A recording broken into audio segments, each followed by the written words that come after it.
אמי, מה את עושה? משהו. מה משהו? אני מנסה שלא לשתות את זה. למה? כי אני מחכה לפנקק. לא עד זמן פנקק. הזמנתי. אז מה זה? מה? פנקק קינדר. על מה את מסתכלת? על השוקו. מה? על שוקו. אסור לי לשתות. למה?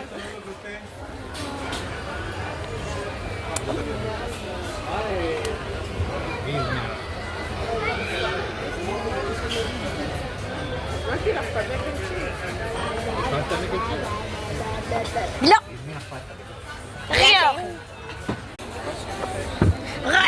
אמי!